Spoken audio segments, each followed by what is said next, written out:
तो भारत ने मालदीव के ऊपर एक और शिकंजा कसना शुरू कर दिया है और जो प्रोजेक्ट भारत मालदीव में सेटअप करने वाला था, उस प्रोजेक्ट को अब दूसरे देशों में शिफ्ट कर दिया जा रहा है। भारत ने हाल ही में कुछ प्रोजेक्ट श्रीलंका और नेपाल में भेज दिए हैं, जो कि मालदीव में सेटअप किया जाना था। और जिस तरह से मालदीव अपने तेवर भारत को दिखा रहा है, उससे भारत मालदीव को होने वाले फूड प्रोडक्ट के एक्सपोर्ट भी बंद कर सकता है। यानी भारत जो अभी तक मालदीव की मदद करता आया था, उसने भारत से ही पंगा ले लिया है। वैसे मालदीव एक छोटा सा देश है और भारत मालदीव को आटा, दाल, चावल एवं अन्य सभी फूड प्रोडक्ट के साथ साथ टेक्सटाइल, वुडन और प्लास्टिक प्रोडक्ट भारत ही मालदीव को एक्सपोर्ट करता है।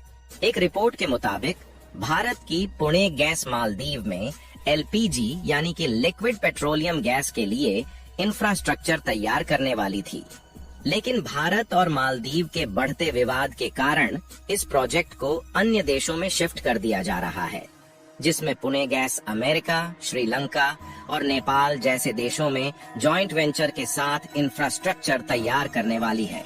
अगर देखा जाए तो ज्यादातर नेचुरल गैस रसिया, कतर और UAE जैसे देश एक्सपोर्ट करते हैं, जिससे भारत भारी मात्रा में रूस और कतर से नेचुरल गैस खरीदता है। लेकिन इस समय नेचुरल गैस को भारत में ले आने में समस्याएं आ रही हैं और अमेरिका ने रसिया पर सेक्शंस भी लगा दिए हैं, जिससे वह भारत को सीधे गैस एक्सपोर्ट नहीं कर पा रहा। लेकिन इसी बीच भारत ने एक बड़ी मात्रा में फायदा उठाने का तरीका निकाल लिया है, जिससे मालदीव जैसे देशों के खाने के लाले पड़ सकते हैं।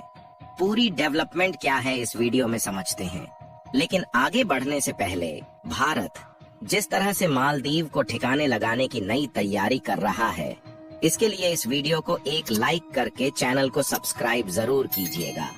असल में मेन खबर यह है कि जब से मालदीव के राष्ट्रपति चीन का दौरा किए हैं, तब से मालदीव के राष्ट्रपति मोहम्मद मुइज्जू भारत को अपने तेवर दिखाने शुरू कर दिए हैं।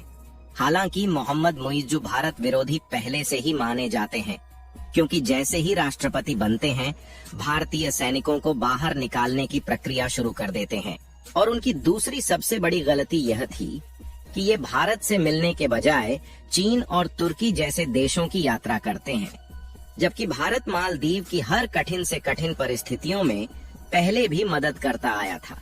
यहाँ तक कि साल 2014 में जब मालदीव के डिसैलिनेशन मशीन यानी कि समुद्र से पानी फिल्टर करने वाली एक बड़ी मशीन में आग लग गई थी, तो उस समय भारत ने वाटर ऑपरेशन शुरू करके एक बड़ी मात्रा में मालदीव में पानी पहुंचाया था। वैसे तो मालदीव की जिन कठिन परिस्थितियों में भारत ने मदद की है, उसको भूलना नहीं चाहिए, लेकिन मालदीव अब उसे भूल चुका है। लेकिन जब मालदीव ने भारत के द्वारा किए गए एहसान को भुला दिया है, तो भारत भी अब मालदीव से दूरियां बनाना शुरू कर चुका है।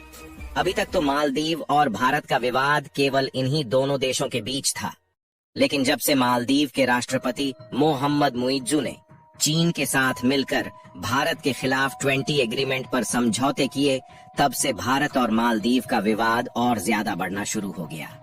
आपको बता दें कि मालदीव के राष्ट्रपति जब चीन गए हुए थे, तो उन्होंने चीन के साथ 20 एग्रीमेंट को साइन किए हैं।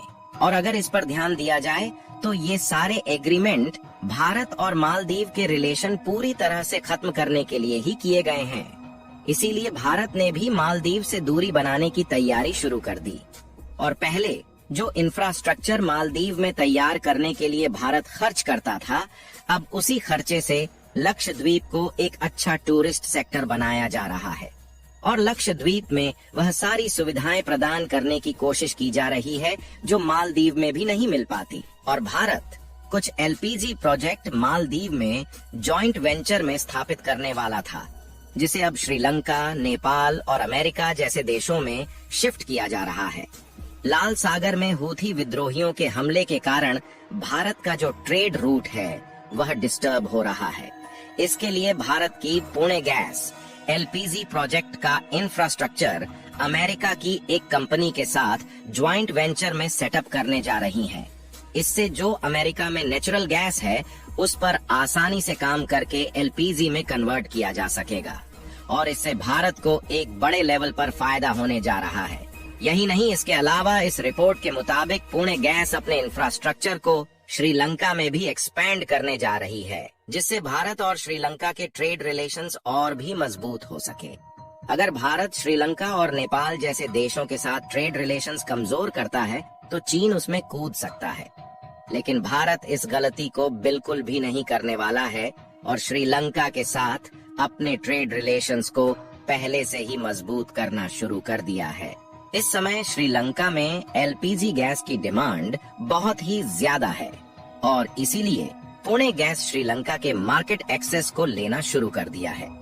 इसके अलावा भी भारत की बड़ी बड़ी कंपनियां श्रीलंका और नेपाल जैसे देशों में रिन्यूएबल एनर्जी के प्रोजेक्ट सेटअप करने वाली है। इससे होगा ये जो क्रूड ऑयल का इंपोर्ट है उसमें कटौती की जा सकेगी और जो थोड़ी बहुत रिक्वायरमेंट होगी वह भारत में ही पाए जाने वाले क्रूड ऑयल से की जा सकेगी।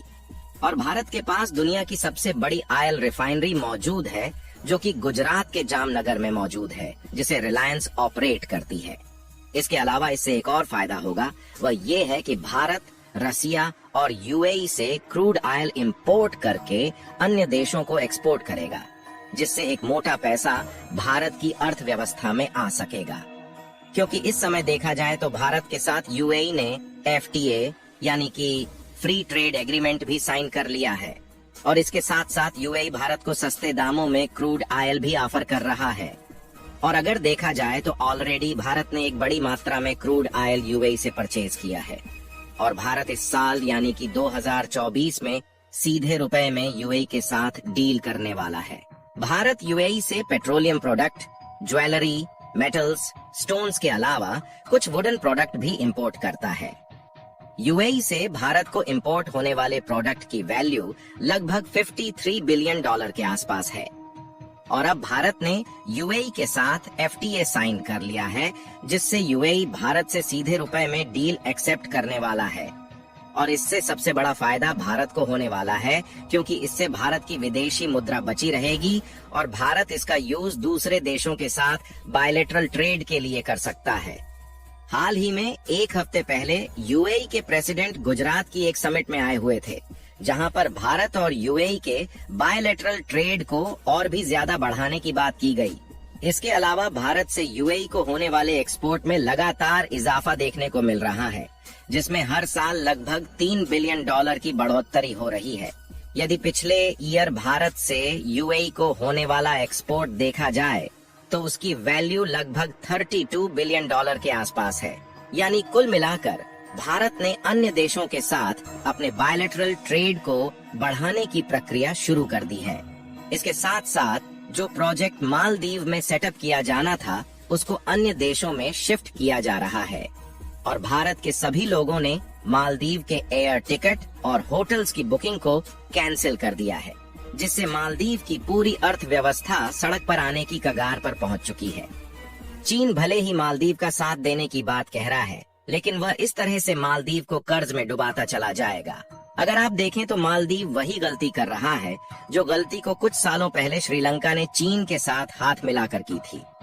बाकी आपको क्या लगता है कि जिस तरह से तैयारियां लक्षद्वीप में चल रही हैं, भारत मालदीव से भी अच्छा टूरिस्ट सेक्टर बना पाएगा या नहीं? अपनी राय कमेंट में जरूर बताएं।